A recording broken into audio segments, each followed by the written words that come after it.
Hi, all. Coming to you from the kitchen of the Trent household. Hope everyone's doing okay. I wanted to do a quick uh, comment about the airplane exercise. Thanks for everyone that did it. Some great airplanes. The point of the airplane exercise is to illustrate, one, the process of innovation, and two, how we limit innovation in the way we think. So the first thing is that innovation, from what we're talking about, that when people actually take an idea and then create it, you have to pull on knowledge, experience, whatever is you're using, learned techniques, going out and Googling it, right? You have to take everything that you have and then imagine a solution. So in this case, the problem was, how can I create something that would fly through the air and would go a distance? And we're calling that a paper airplane. And once again, everyone kind of described the different ways that they've had experience with creating airplanes. I didn't see that anyone is a NASA aeronautical engineer, so they didn't have the advantage on us. And then, so how do you do that? The folds, where do you place them, the creation? So between identifying the solution and coming up with the idea, and then even imagining how to do that, and then creating it, so you have this end product of the paper airplane. Now, I've done this exercise for years. I love it. And if you step back and process the innovation process, it has everything in it. It can show you how you come up with the idea, how you imagine a solution, create it, and then implement. And that's the innovation process. And the A is making it the ideal real. Here's my airplane right here. And when I threw this airplane, and that's just a half throw, it went 26 feet. Now, I'm a little bit dubious of some of y'all's measuring.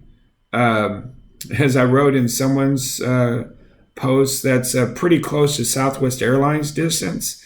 And that's the $99 flight. But most of you had airplanes that some nosedived immediately, some went 6 feet, 8 feet. And there were some people that said they had 35 feet and around 20 feet. That's great. It's a good airplane. But the airplane that I just created is one way to go really far and probably go further than most of the airplanes that you guys constructed. Here's the deal. And I will post a discussion board that I want you to go and discuss this. Is my crumpled up piece of paper, is that an airplane? And so you have to go into, and by the way, let me stop for a minute. This class asks you to think. So especially while we're all trapped in our kitchens conducting business, I want you to stop for a minute and think. And that's where that 150 words comes in, is you show me that you've thought and express it. And one way that I've done it, and I've done this for years in online forum, is to ask the students to answer with at least 150 words. So that at least I know you've thought that much, as opposed to some 2 or 3 word responses where I don't get the impression that you gave the question any consideration. So, was a crumpled piece of paper an airplane? And to find the answer to that is to imagine, first of all, what is an airplane? What are the parameters? I could have said a flying device. I could have just said anything that can hurl through the air, right? Then I would be giving you directions and it would dictate what your innovation looked like. But if you think about it, the way that you innovated it was from what you know and what you attached to an airplane, what that looks like in your mind. But if you really want to, and they use this term all the time, think outside the box, or if you want to create something new that hasn't been there before, you've got to let go. You got to start with what you know and then be able to move past it.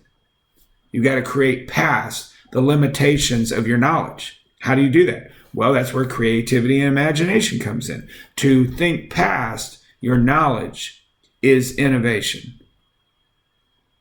And it's a very valuable attribute that can be developed and learned. So I want you to see that. Now, a lot of you will argue, and that's why I want to put this on the discussion forum, that's not an airplane. Great, argue your point. But is what I'm telling you is that many times the thing that limits you is you yourself. So talk to me about whether that's airplane, why you didn't think about crumpling up the paper, what you did to limit your own innovation, and even what could you've done better to innovate within what you know, how you could have made your paper airplane better. So I just wanted to touch base with you. I will add a couple more assignments for this week and today or tomorrow. And let's start this discussion and let me see what your thoughts are. So hope you guys are being safe out there. Take care, and I will talk soon.